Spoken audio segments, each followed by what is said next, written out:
Hello. Um, in terms of my goal is to become a social commentator. Someone like Bill O'Reilly, George Will, who else? Calvin Thomas. Now, those gentlemen that I just described are on the right, and I don't agree with their opinions, but that's their profession is what I want to what they write about, or many of the things that they write about are things that I want to write about. Not necessarily in politics, but in social issues or social just pop culture, I would say. Um, who else? Bill Maher's probably somebody that is close to some of the topics that I discuss, but Bill Maher is probably more politically oriented. I can't even pronounce the word oriented. I think I got it. Oriented. I think he figured that out. He's he writes more about politics than I would. I would write more about um, things that are in society, issues or issues that are in society that are not necessarily political. Okay, very often broad issues. Uh, for example, theism, atheism, or agnosticism. Agnostic, agnosticism. Sorry, I can't pronounce agnosticism.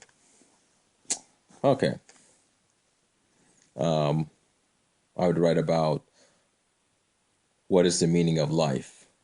Okay, and values. What are things that we value? Okay, and then uh, I would write comments or opinions about literature or movies that depict certain values or certain moral axioms. That is the thing that is what I want to gear my writing towards. So I have not.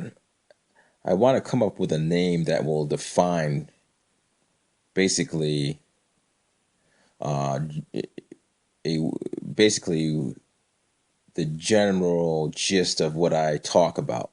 And one of the things I'm thinking about using is called the axiomatic critic. The axiomatic critic. Okay, so this I would write about, or I would criticize or evaluate different arguments or are different moral positions, whether they are valid or invalid, or basically I'm on the fence about. Okay, and it can be something very simple as popular music, or whether commercial music is good or bad, or what type of commercial music is good or bad, or is it just simply somebody's opinion? Okay, I would write about what is the purpose of music. Is there a moral purpose for music? And I think that if you look at certain artists do do share that opinion. Okay, but anyways, those are the things that I would write about. Um, Belief systems, definitely belief systems. How people can develop erroneous belief systems or flawed belief systems that affect society. It doesn't necessarily have to be something political like abortion, but it has to be something. Um, something that is relevant. Okay. Now, I would tie all these social commentary. I would tie my social commentary uh, to the field of psychology. Okay. not all of it, but a lot of my research would be able to I would be able to apply a lot of the psychological principles that have been proven already to much of my social commentary. Now, I think there's three areas I need to focus on. Okay, three areas I need to focus on academically to give me credibility when I present my papers or opinions. Okay, because I believe that the only reason that Bill O'Reilly, George Will, or even Cenk Uygur on Young Turks, the reason why they are seen as credible uh, opinion or social commentators or political commentators is because they are either in journalism, they either have a political science degree, um, some of them have been former politicians, okay, like Newt Gingrich. Now, keep in mind, most of the people that I'm talking about are people that I disagree with on many issues, okay, but they have they are in our society in terms of social commentary, they are more qualified according to the standards of what we consider a credible uh, opinion columnist or social commentator or political commentator. Okay, if you take let's take for example Samantha Shocker. Okay, Samantha Shocker may have a communications degree, but it's more likely that she has been a pop culture journalist for some type of magazine. Okay, so that is why she can give her opinions about Miley Cyrus, or George Zimmerman, because she has reported, or she's in a field where people consider that she has observed or reported on these events. Okay. Take, for example, people on LHN. Most of those people are lawyers. I think Nancy Grace is a lawyer. I think that that guy Jack is a lawyer. So my plan is, in order for my writings to be taken seriously, obviously they have to be well written. Um, Now that's subjective because some people think William Lane Craig writes terribly, and some people may think Bill O'Reilly writes terribly.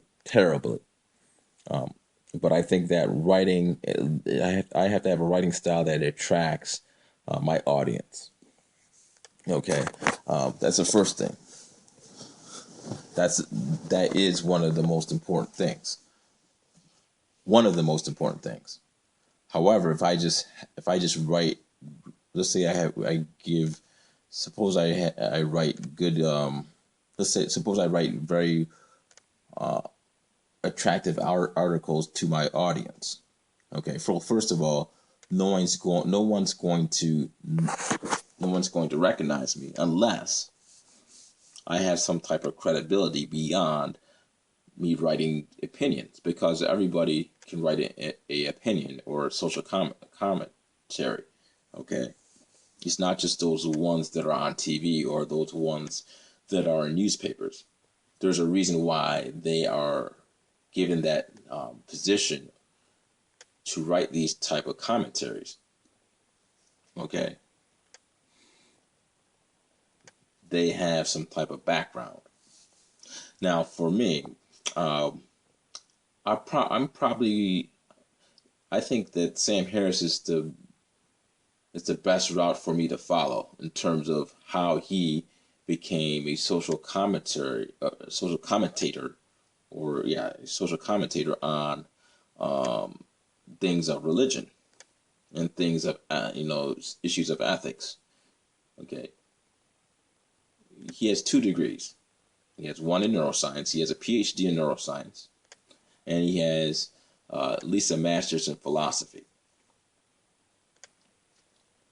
Now, I'm debating whether I need to have a PhD in a certain field in order for me to make a social commentary, or in order for me to be qualified to have a job making making comments about social society.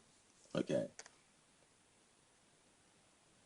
and keep in mind that this is just a rough draft, so no one's going to watch this except me. So, what I think is, what I, from based on my opinion, if I if I am able to obtain a master's degree in psychology, cognitive psychology, a master's degree in philosophy, and possibly a master's degree in sociology,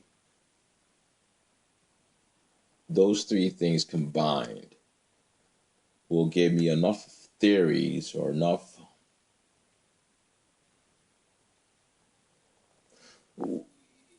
It's not that they'll give me enough, but it's not that I cannot make social make.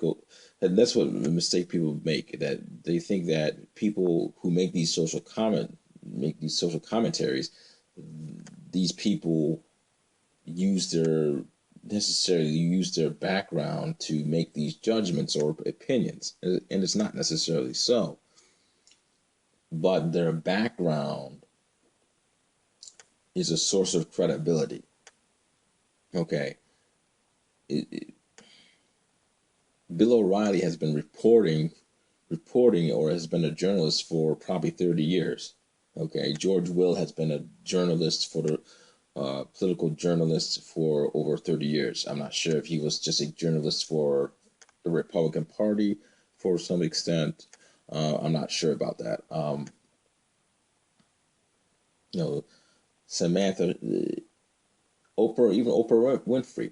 Okay, Oprah Winfrey was a journalist before she became a talk show host. I believe that she was a journalist at one time. Okay, people who are journalists usually get talk shows. Now we have this reality star called Beth. I don't know what's her name, Beth something something, and she has a talk show, and the only reason why she has a talk show is probably because the issues that she talks about were related to her reality show. Romance, dating, all of those things were she has experience. And people said, well, she must know something about it because she has friends that were in relationships and she was herself in a relationship. And many of the problems that were on the reality show that she can use as a talking, a discussion, or what you call it, a dialogue. Okay.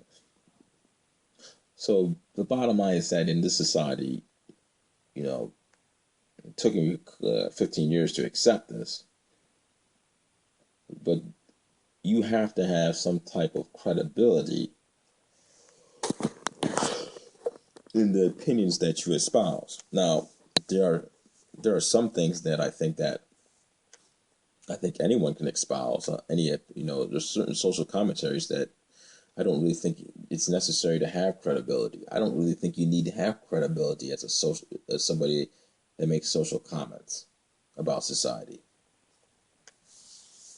But that is how society perceives. That's what the market wants to see. Okay, because if somebody just all of a sudden just made social commentary, somebody out of the blue, and there's many people that can make that are eloquent speakers, you can write opinion articles. But if the DNC just hired somebody off the street because they made eloquent articles, eloquent social commentary, the first thing that people are going to say is who the hell is she? Who the hell is he? Why is his opinion? Why is his opinion any different than my opinion? Because down on the bottom, even Walter Williams, he's an economist. Well, Thomas Sowell is an economist. They want to see somebody that has experience, that has a unique experience beyond the common person. Okay. Now I have a history degree, but I'm not making social commentaries on history or politics as much.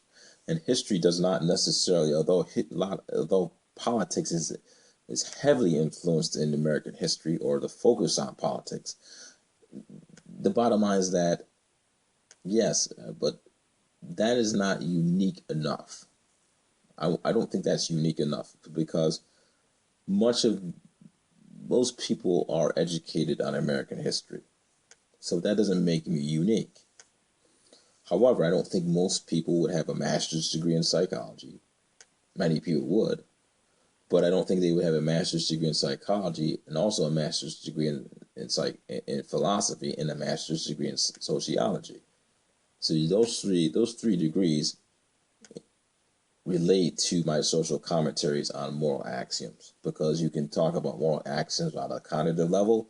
You can talk about moral axioms on a sociological level, and you can clearly talk about axioms on a philosophical level. Okay, those three degrees sum up. I believe they would give me the credibility to make those comments.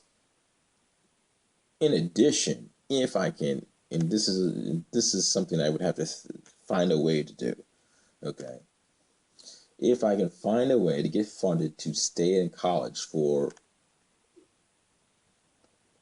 insurmountable for a long time. I mean, basically for the rest of my life. Go to college for the rest of my life and take subjects that are heavily grounded in psychology, sociology, and philosophy. Okay.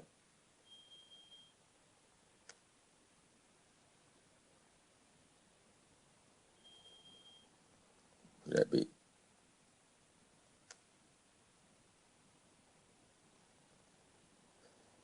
Those three things, I think, are going to, those three um, degrees, or postgraduate degrees, I think give me the credibility to make some of those comments. I mean, a master's in sociology. Um, you're, let's just break it down. Master's in philosophy would talk about the moral axioms that I basically would talk about, explaining the moral axioms, explaining why I find certain moral axioms valid or invalid in our society. Um,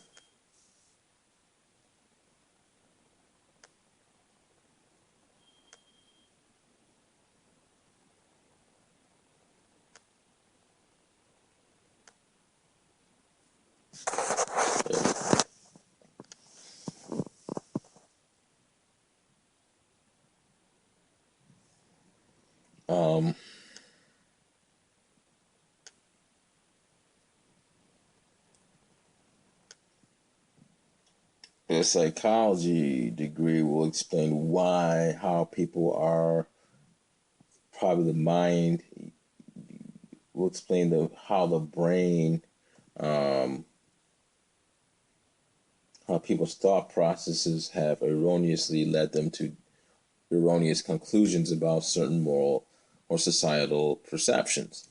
Okay, you may explain that. Um, and the sociological view is going to talk about these things as a certain group of people, or perhaps.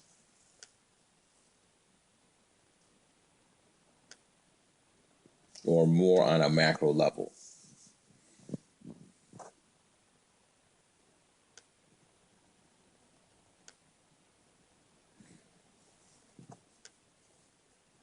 No, let's look at the main. Let's look at a couple of the main things I want to talk about in social commentary, or a social commentary about marriage. The epistemology of marriage, the epistemology of love. Um, and the particular love that I'm talking about is romantic love, and how does romantic love, which is a form of companionship, differ from platonic love? Now, some people think that that's really, that's kind of silly to talk about it. It's not really something that you can talk about in philosophy. It's not something that you can talk about in science.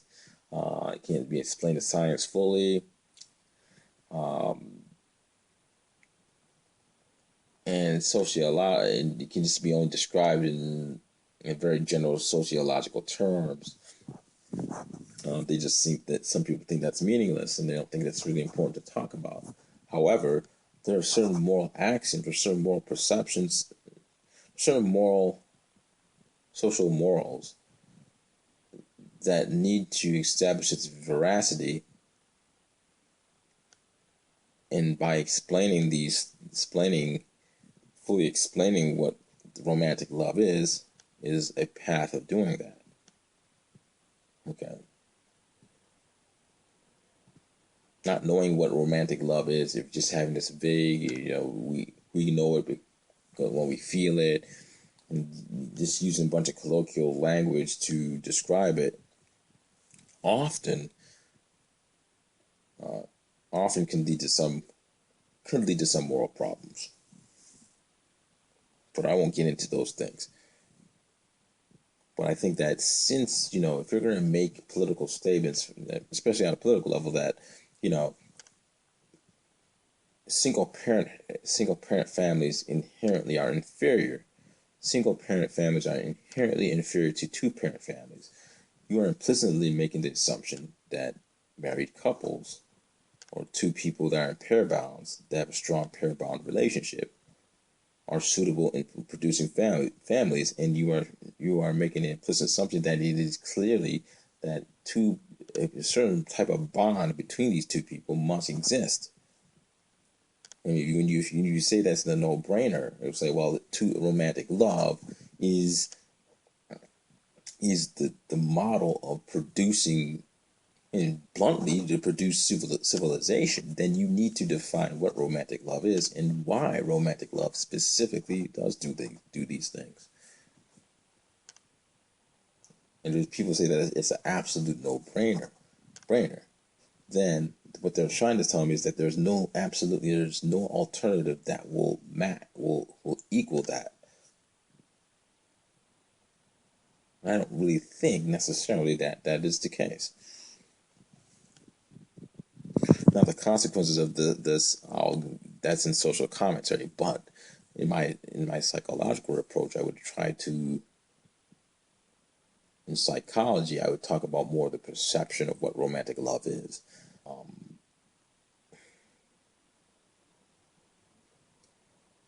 It's kind of hard. I mean, I think I'm more related to the perception of what love is, and what in value systems, perhaps, and perspectives. Probably a perspective basis.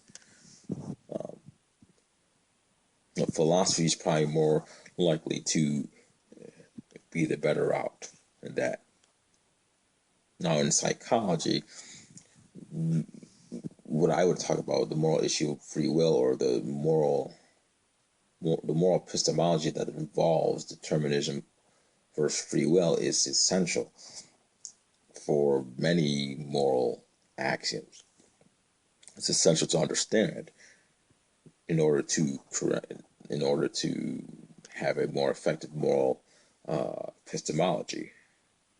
So that just that in of itself, and we can use psychological phenomena, examples of this, such as ADD, and studying that to point out, or to use as a stepping stone to analyze, the fundamental aspects of the human moral agent. Is it deterministic, or is it free will, or is it a compatibilist reality? So psychology, so that's a heavy emphasis. Now, I would not talk about free will. I better stop here.